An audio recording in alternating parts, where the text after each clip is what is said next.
Okay, we're on day 2 with the 55. I had to work a little more today, but we come down here for a little bit.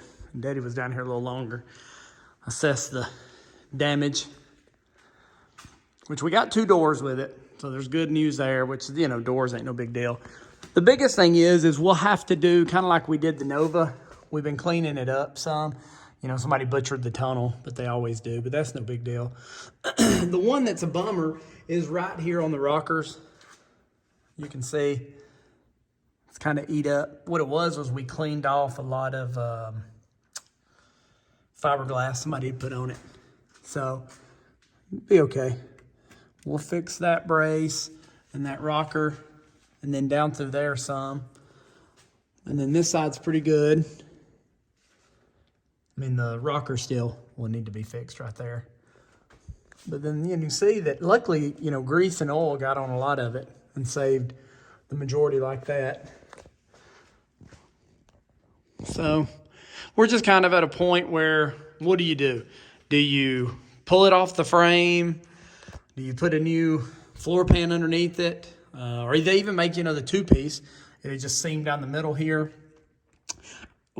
We're not going to do show cars, you know, so I don't really care that, you know, if you see that there's seams underneath here. We could always put seam filler or pour 15 after we grind it down, anything to hide it. That's no big deal. We've got a rear end already. I think it's 355 gears, posi rear end. That was in his 55 before we put the Ford 9-inch in it.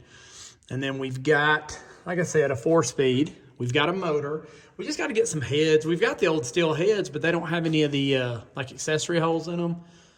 And, you know, aluminum heads nowadays, you could almost buy a motor from somebody for, but that may be what we have to do. We've got all new tie rod ends, center link, all that. Like I said, we've got those motor mounts to move it. We've got a radiator.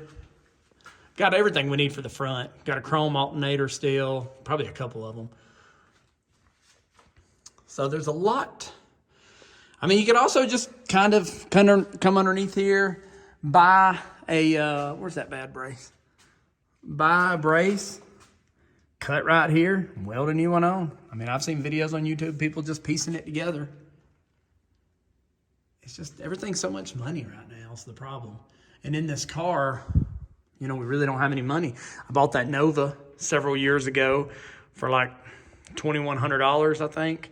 And then, you know, the work was done on it from a buddy in Idaho and Daddy, and it just, and then the parts that came with it. So we're in great shape on this 55, but if you start, and we've got parts again, like I said, we've got leaf spring, got brand new leaf springs over there. It came with 4 disc brakes or I think it's 2 of them. I mean, 4 of them over there. It may just be 2. It may just be the front for disc brakes.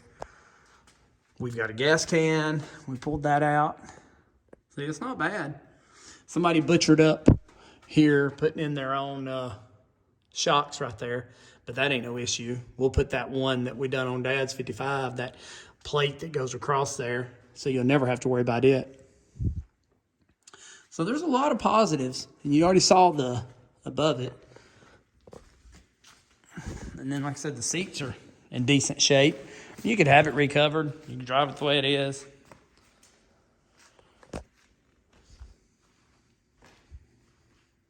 Glass is good. I think if we kept it and we just fixed underneath it where we can, we would then pull out the back glass and the front glass, get any rust around there we need to fix, clean that up, then put the glass. I'd order new glass. There's no reason to put old glass in, I would think. But I'm not going to say that for certain. We might. And then sand it ourselves. It's really not got a lot of dings and stuff, and it's straight. You know, somebody filled in the holes years ago for the chrome. Like I said, I looked up the VIN, and it's actually a 210 Del Rey is what it was. We'd have to fill this hole in if we don't put chrome back on. There's a ding right here somewhere, right there. Lights are bright, sorry. But I mean, we could sand it and paint it ourselves. We've got new headlight bezels. It come with a new wiring kit. And I'm going to be an expert after doing the Camaro.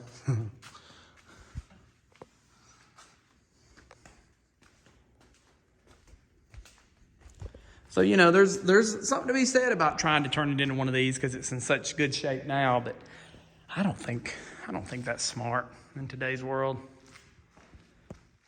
Plus, it'd take forever, and then it's just sitting here.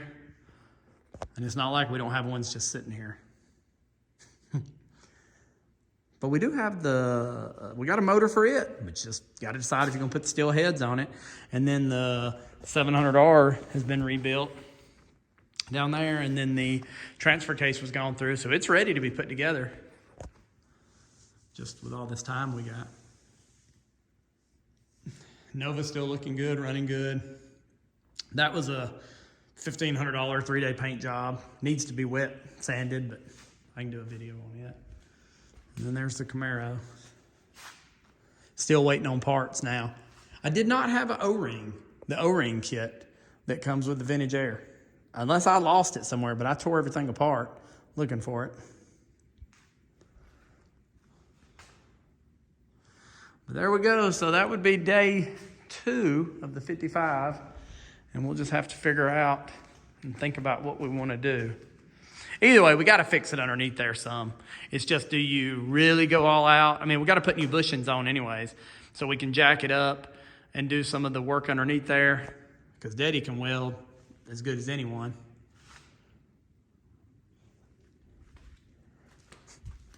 I don't know what I'll do when he can't weld no more. I guess I have to learn. It looks good, sits good.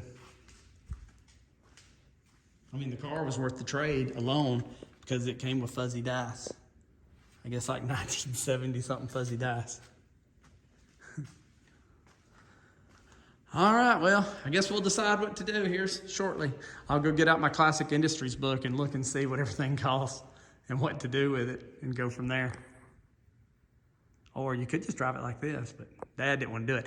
I said we should paint it and like put like 502 cubic inch on it, like Nation hot rods, you know, something silly like that. But he didn't find that too humorous.